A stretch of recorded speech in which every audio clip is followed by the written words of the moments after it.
हमें जानना होगा कि राज्य के नीति निर्देशक तत्व क्या क्या है, कौन कौन से होते हैं, किसके लिए होता है और ये क्यों जरूरी है। आप सब लोग वाकिफ़ हैं, भली भांति जानते हैं, चुनाव होता है। चुनाव के समय में जनप्रतिनिधि आपके गांव, गली, नगर, शहर में आते हैं वोट मांगने के लिए। और एक तरफ होता है जनता, दूसरी तरफ होता है जनप्रतिनिधि, नेता।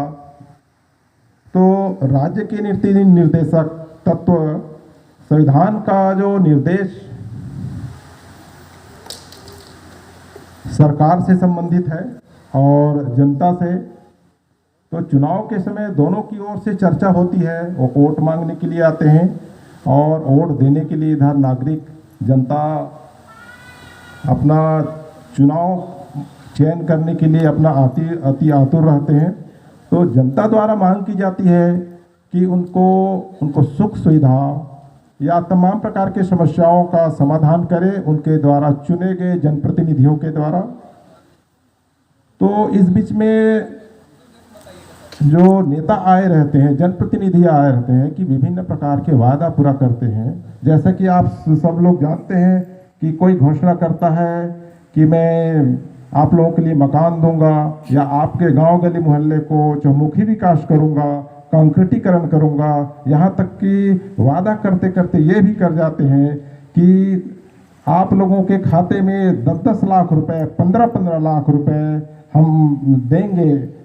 यह करके भी उनके द्वारा आश्वासन दिया जाता है, वादा किया जाता है। आपके द्वारा एक बार नहीं, 2 बार नहीं, कई बार भी ऐसा वादा कर जाते हैं। क्या आप लोगों को ये जो 15 लाख रुपए, 10 लाख रुपए या मकान जो दिए हैं ये आप लोगों को मिल चुका है? और यदि नहीं तो क्यों नहीं मिला है, इसका कारण हमें जानना होगा। ये अपने तौर तरीके से ये वादा कर जाते हैं जो पूरा नहीं कर सकते। तो वादा उन्हीं चीज़ों को करना चाहिए जो वे पूरा कर सकते हैं, जो उनके अधिकार क्षेत्र में है, जो उनके जो नीति नियम में हो, उन्हीं को ही वादा करना चाहिए। क्योंकि यहाँ पर अपने जनता को वोट लेने का रहता है और नागरिकों के द्वारा इस बात का उसे जानकारी नहीं हो पाता है कि ये क्या पूरा कर सकते हैं, क्या हमारे मांग को पूरा कर सकते हैं।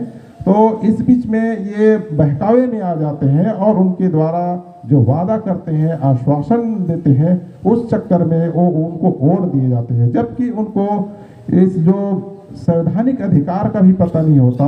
आज हम देखते हैं कि कोई भी विधायक होते हैं या सांसद होते हैं या पंच सरपंच से लेकर के हम प्रधानमंत्री तक के को पूछें, चर्चा करें कि संविधान में हमारे लिए क्या क्या लिखा है या संविधान में जो लिखी गई बातें हैं उसे पालन करेंगे या हमें हमारा जो हक अधिकार देंगे क्या, ऐसा करके पूछने से वे चुप हो जाते हैं। कारण यही है कि उनको इस बात का जानकारी नहीं हो पाता।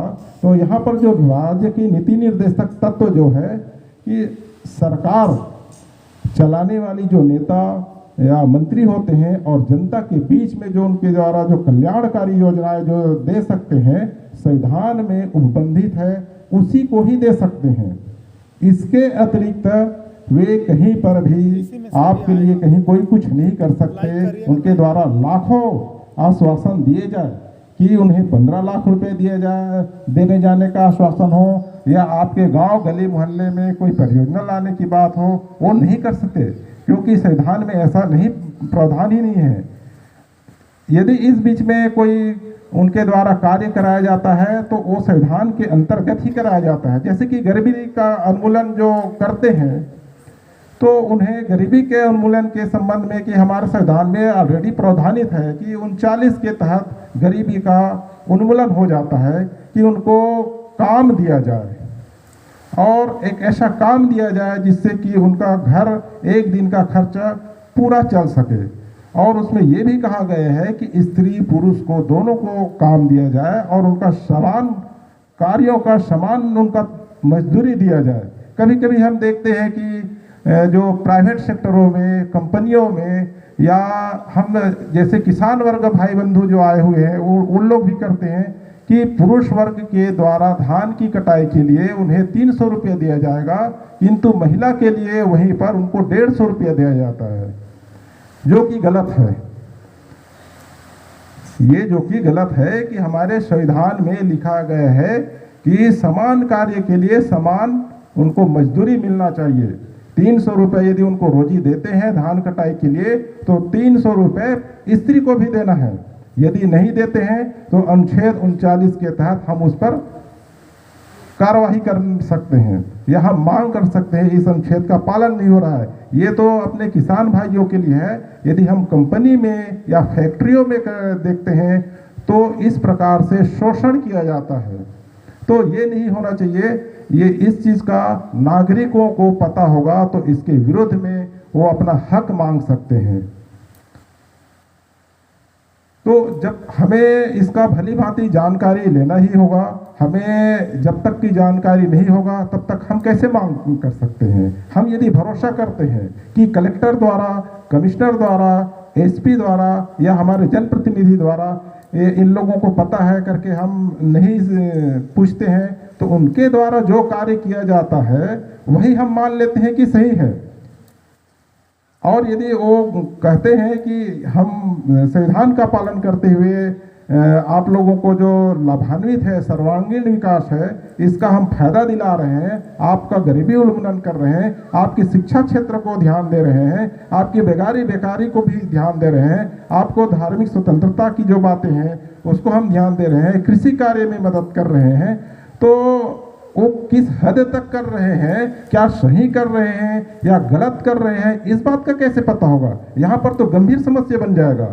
तो गंभीर समस्या को निदान करने के लिए ये नागरिकों को जानना, संविधान की जानकारी रखना बहुत ही अति आवश्यक है।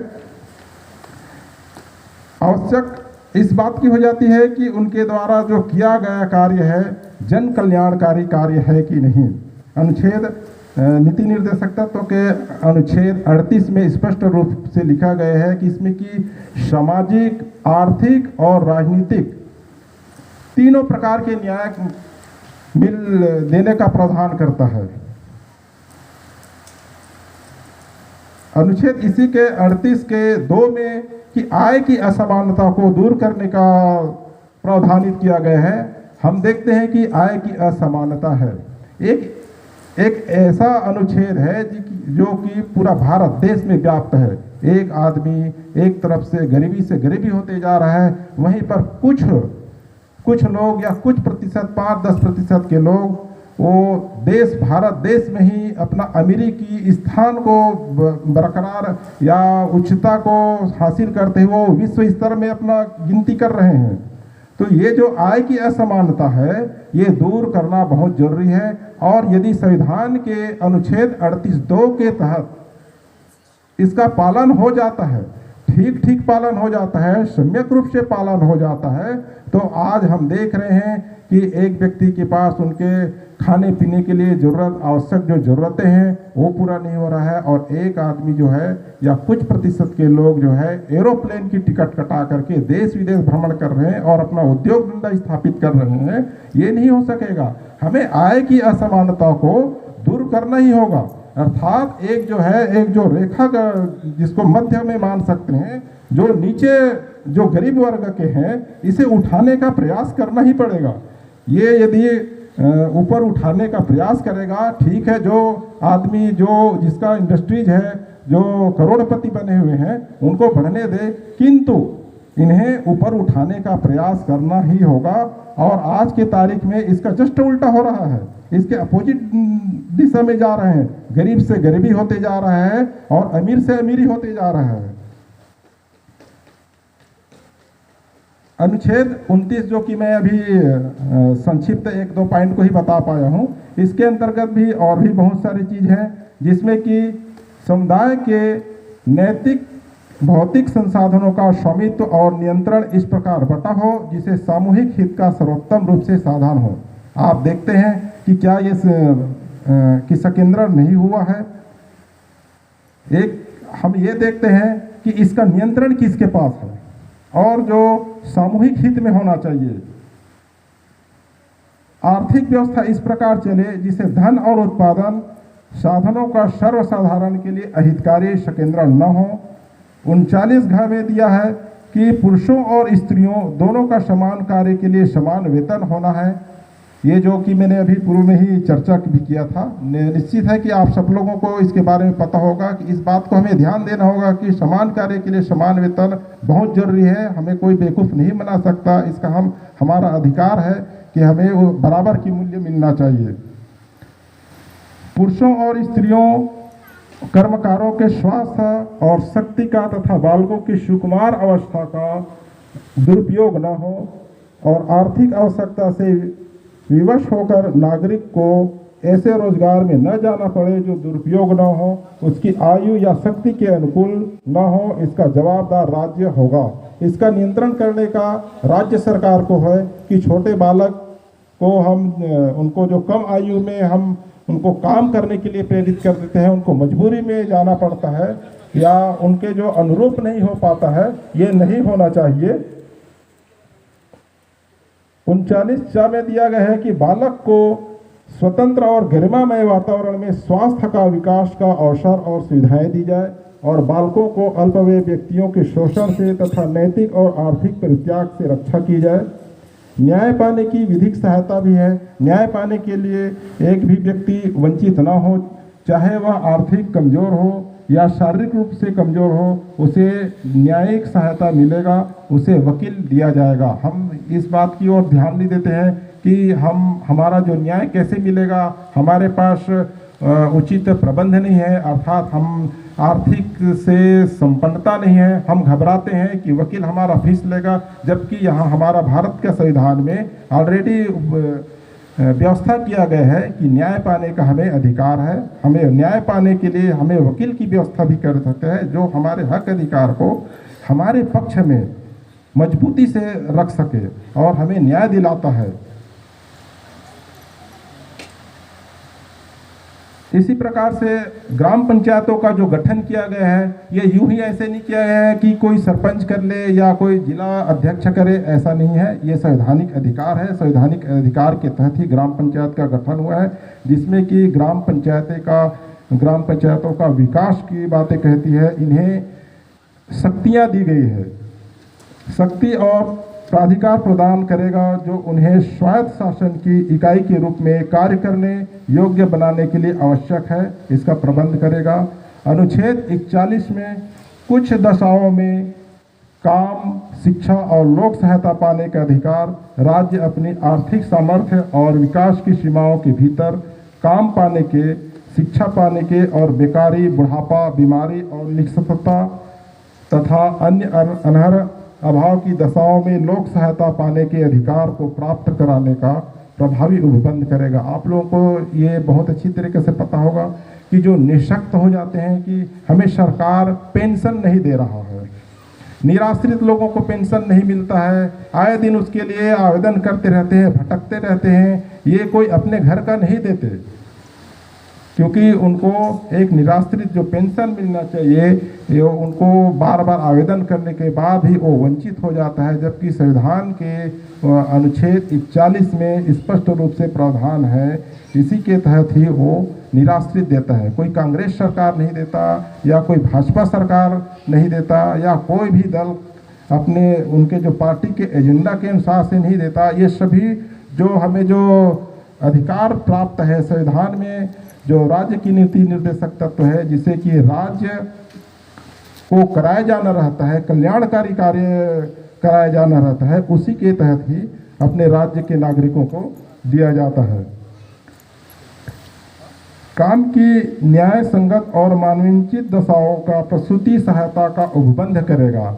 अभी हमारे सामने में बैठे हुए हैं और चूंकि यहाँ महिला शक्तियों का कमी दिख रहा है और जो भी आए हैं वो अपने घर में जा कर के बताएंगे, और साथ में हमारे भाई साहब लोग भी आए हैं कि उन्हें प्रसूति का अवकाश जो दिया जाता है, किसी शासन के वो नियम अलग से बनाए हुए नहीं रहते हैं, ये संवैधानिक अधिकार है।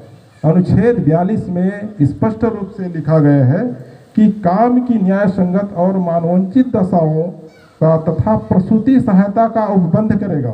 जो कि आजकल मुझे लगता है कि 180 दिवस का प्रसूति अवकाश मिलता है कि छोटे बच्चे का उनके पालन पोषण, उनके देख रेख के लिए समय समय में माता को उनको ध्यान दिया जाना रहता है। श्रमिकों का निर्वाह मजदूरी भी निर्धारण करने के लिए अनुच्छेद 43 में दिया गया है। ठीक इसी प्रकार से अनुच्छेद 45 में जो शिक्षा का अधिकार जो था वो राज्य की नीति निर्देशक में प्रावधानित किया गया था, लेकिन समय को ध्यान में रखते हुए कि शिक्षा बहुत बहुत जरूरी है। शिक्षा के बगैर मानव का, इंसान का जो जीवन एक पशु के समान हो जाता है। उनको जीवन जीने का अधिकार नहीं मिल पाता, उनके साथ समझ नहीं बन पाता, उनकी जो मान प्रतिष्ठा है पूरा नहीं मिल पाता। तो शिक्षा बहुत जरूरी है, हर व्यक्ति को शिक्षा मिलना चाहिए। इसी के तहत उसे मौलिक अधिकार के रूप में अब लाया गया है अनुच्छेद 21 का के तहत। आप लोगों को पता भी होगा कि ये जो शिक्षा अधिकार जो कोई निःशुल्क के रूप में मिलता है कक्षा 1 से लेकर के कक्षा 8 तक का, जो कि ये पहले अनुच्छेद 45 में था, अब अनुच्छेद 21 में है। अनुच्छेद 46 में अनुसूचित जाति, अनुसूचित जनजाति और अन्य कमजोर वर्गों के शैक्षिक और आर्थिक हितों का बढ़ावा देगा। राज्य लोगों के कमजोर वर्गों और विशेष रूप से अनुसूचित जातियों, अनुसूचित जनजातियों के शैक्षणिक और आर्थिक हितों को विशेष ध्यान बढ़ावा देगा। सामाजिक अन्याय और सभी प्रकार के शोषण से मुक्ति करेगा।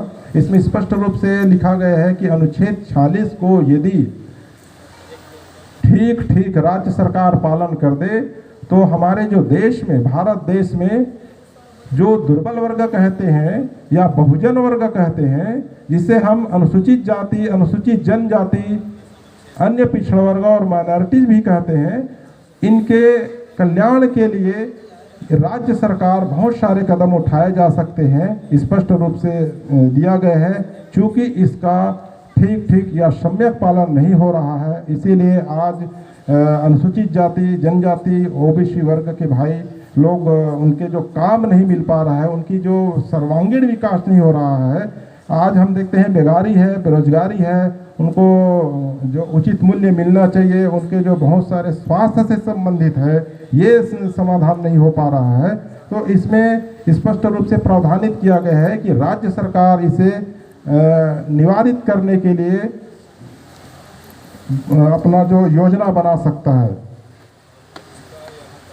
अनुच्छेद 47 में पोषाहार के स्तर और जीवन स्तर को ऊपर उठाने और सार्वजनिक स्वास्थ्य में सुधार करने के लिए राज्य का कदम होगा। हम देखते हैं कि चाहे वो सरगुजा क्षेत्र हो या मैदानी क्षेत्र हो या बस्तर हो, यह केवल छत्तीसगढ़ प्रदेश का ही नहीं पूरे भारत देश का है कि जो पोषाहार की जो कमी है उसे माताएं हो या छोटे छोटे बच्चे हो, जिसे कि आंगनबाड़ी में जो सहायता करते हैं, उनको जो स्वल्पाहार जो दिया जाता है, उनकी जो स्वास्थ्य की रक्षा के हेतु दिया जाता है, वो इसी अनुच्छेद के तहत दिया जाता है।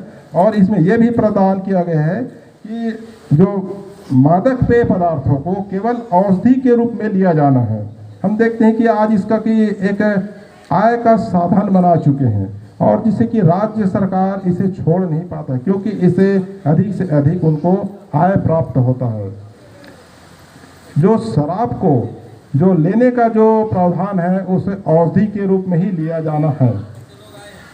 इसके अतिरिक्त उसको किसी भी प्रकार से नहीं लिया जाना है। इसे यदि ठीक सम्यक रूप से यदि पालन कर लिया जाता है तो राज्य में आए दिन जो सड़क के किनारे या जो और जो छोटे छोटे केंद्र में जो शराब का जो विक्रय किया जाता है और उससे आय प्राप्त होता है, और हमारे घर में जो माताएं बहनें को अनावश्यक रूप से परेशान होता है, भाई भाई में झगड़ा लड़ाई होता है, यहाँ तक कि उनके साथ में जो घटनाएं नहीं होना चाहिए कि कभी कभी जान माल में भी दिक्कत आ सकता है या आते रहता है, तो ये इसी अनुच्छेद के तहत ही इसे प्रतिबंधित किया जा सकता है और एक स्वस्थ वातावरण एक भारत देश को दिया जा सकता है, एक राज्य को दिया जा सकता है, जिससे कि इसमें आपसी भाईचारा बढ़ेगा, बंधुता बढ़ेगा और जो है अपने घर का, अपने समाज का सर्वांगीण विकास कर सकते हैं।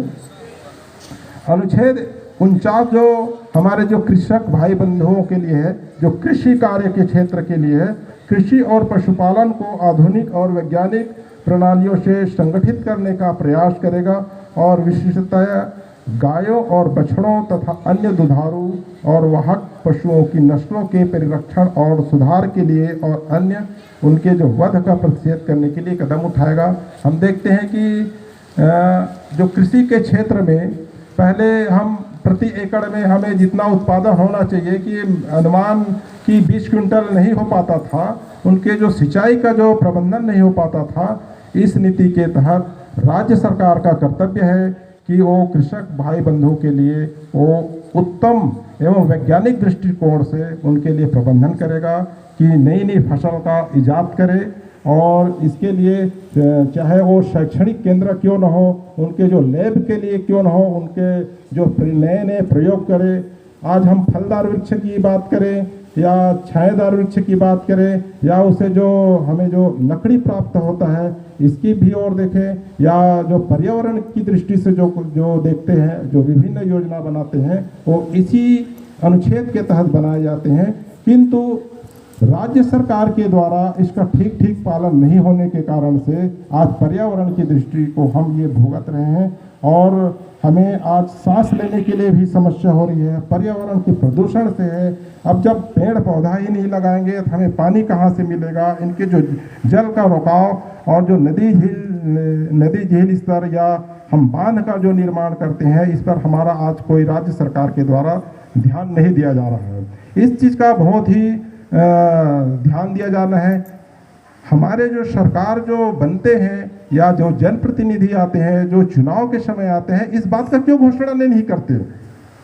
यदि वो इस बात का घोषणा करे और घोषणा करते समय यदि प्रत्येक नागरिक गांव गली जो चौक चौहारे के जो नागरिक है या नगर के जो प्रबुद्ध नागरिक के द्वारा यह किया जाए कि आप हमें संविधान में जो बंधित बातें हैं उसका हमें ठीक ठीक पालन करने के लिए हमें एक जो 50 रुपये का या 10 रुपये का स्टाम्प पेपर में हमें लिखित दो। यदि इसका ठीक ठीक पालन नहीं करेंगे तो हम आपके विरोध में न्यायालय जाएंगे और न्यायालय जो सजा सुनाएगी उसको आपको भुगतना होगा। तो इस स्थिति में उनको हमें बाध्य करना चाहिए। वो हमारे द्वारा जो कही जाती है वो उसको पालन नहीं कर सकेगा। उनको पता है वो उस समय उस स्थिति को अपने मुंह छुपा करके वो किनारे करते बनता है या उसे जो विषय को विषयांतर कर दिया जाता है और उनके द्वारा जो आश्वासन दिया जाता है जिससे कि वो पालन नहीं कर सकेगा, उसी में ही वो लोक लुभावन करके वो आगे बढ़ता है। क्योंकि यहाँ पर नागरिक को संवैधानिक अधिकार या जो भारत का संविधान के बारे में जानकारी नहीं है, समझ नहीं है, उनके बारे में उसका जो सोच उत्पन्न नहीं हो रहा है, इस कारण से वो भी पूछ नहीं पाते हैं। तो इस चीज़ का बहुत जरूरी है कि संविधान को जाने। राज्य की अनुच्छेद 50 में राज्य की लोक सेवाओं में न्यायपालिका को कार्यपालिका से पृथक करने के लिए राज्य कदम उठाएगा। आप देखते होंगे कि कभी कभी ये न्यायपालिका का काम है, कोर्ट कचहरी का काम है, ये काला कोर्ट वाले जो होते हैं ये सब लोगों को सजा दंड देते हैं, जबकि राज्य सरकार के जो स्टेट गवर्नमेंट के जो है इनका कार्य प्रणाली अलग रहता है कि हम जो शिक्षक भाई बंधु हैं या और जो राज्य के जो कर्मचारी हैं इनका छुट्टी रहता है, उनका छुट्टी नहीं रहता है, उनका तनख्वाह अलग से निकलता है, या इसका जो न्यायपालिका को जो ट्रांसफ़र जो है अन्य जगह में नहीं हो पाता।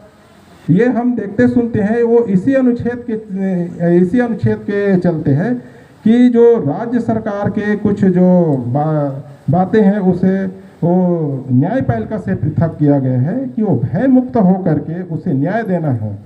उसे किसी भी प्रकार का उसे दबाव नहीं होना चाहिए न्यायपालिका को। यदि एक ही में रख दिया जाए तो उनका जो राज्य शासन के और जो अधिकारी हैं या उनसे जो संबंधित जो नेता हो सकते हैं या उनके जो कार्यकर्ता हो सकते हैं उससे संबंधित है, फिर वो भी प्रभावित होगा, अर्थात हमें न्याय नहीं मिल पाएगा। तो न्याय पाने के लिए, न्याय दिलाने के लिए उसको पृथक किया गया है। और ये जो पृथक किया गया है अनुच्छेद 51 के तहत अनुच्छेद 50 के तहत किया गया है। अनुच्छेद 51 में स्पष्ट रूप से लिखा गया है कि अंतर्राष्ट्रीय शांति और सुरक्षा की अभिवृद्धि राज्य करेगा कर। इसके अलावा अनुच्छेद 51 का जो कि मूल कर्तव्य है कि ये जो राज्य के कर्तव्य है राज्य सरकार के द्वारा है, तो इतना ही नहीं, पहले में तो हमारा जो 6 मौलिक कर्तव्य मौलिक अधिकार दिया गया है, उसके बाद राज्य के यहाँ पर महिलाओं का भी संख्या सरकार के लिए बहुत भारी है। अब आ जाता है कि नागरिकों को भी उनका अपना कर्तव्य निभाना संख्या है, बढ़ती जा रही है। कौन कौन से कर्तव्य निभाना है उसे हमें जानना चाहिए। यदि हम नहीं जान पाते हैं तो इसका हमें जगह जगह पर हंसी निंदा का पात्र होना पड़ता है, जिससे कि हमारा देश का जो आन बान शान है इसमें आँच आता है। तो हम भारत के प्रत्येक नागरिक का यह कर्तव्य होगा कि संविधान का पालन करें और उसके आदर्शों, संस्थाओं, राष्ट्रध्वज और राष्ट्रगान का आदर करें। स्वतंत्रता के लिए हमारे राष्ट्रीय आंदोलन को प्रेरित करने वाले उच्च आदर्शों को हृदय में संजोए रखें और उनका पालन करें। भारत की प्रभुता, एकता और अखंडता की रक्षा करें और उसे अक्षुण्ण रखें। देश की रक्षा करें और आह्वान किए जाने पर राष्ट्र की सेवा करें। भारत के सभी लोगों में समरसता और समान भ्रातृत्व की भावना का निर्माण करें। जो धर्म, भाषा और प्रदेश या वर्ग पर आधारित सभी भेदभाव से परे हो, ऐसी प्रथाओं का त्याग करें जो स्त्रियों के सम्मान के विरुद्ध में है। कभी कभी हम देखते हैं कि स्त्रियों का सम्मान करना चाहिए, हमें उसे अपमानित नहीं करना चाहिए। तो ये जो अनुच्छेद जो कि कर्तव्य के रूप में है, अनुच्छेद 51 के अंगा है जो कि हमें स्त्रियों का मान सम्मान करना चाहिए, इस बात का निर्देशित करता है और कर्तव्य के रूप में लिया गया है। हमारी सांस्कृतिक संस्कृति की गौरवशाली परंपरा का महत्व समझें और उसका परिरक्षण करें। प्राकृतिक पर्यावरण की, जिसके अंतर्गत वन, झील, नदी और वन्य जीव है, रक्षा करें और उसका संवर्धन करें तथा प्राणी मात्र के लिए दया भाव रखें।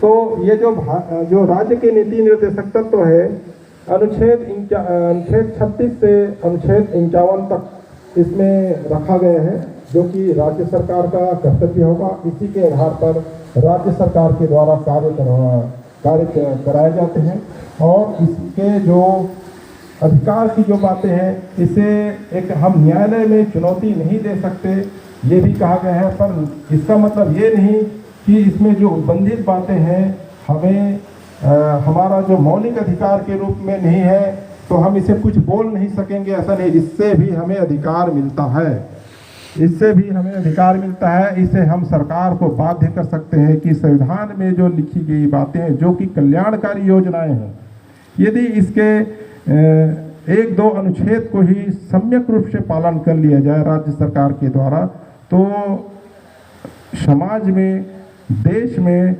जो भारी मात्रा में जो व्याप्त समस्या है, आधे से कहीं ज़्यादा समाधान हो सकता है। खास करके अनुच्छेद 46 और अनुच्छेद 38 के 2 जो है, इसका ठीक रूप में पालन हो जाता है। तो मैं तो कहता हूँ कि भारत के जितने भी बहुजन, जिसे हम मानते हैं कि अनुसूचित जाति, अनुसूचित जनजाति, ओबीसी और अल्पसंख्यक भाइयों का पूरा सर्वांगीण विकास हो सकता है।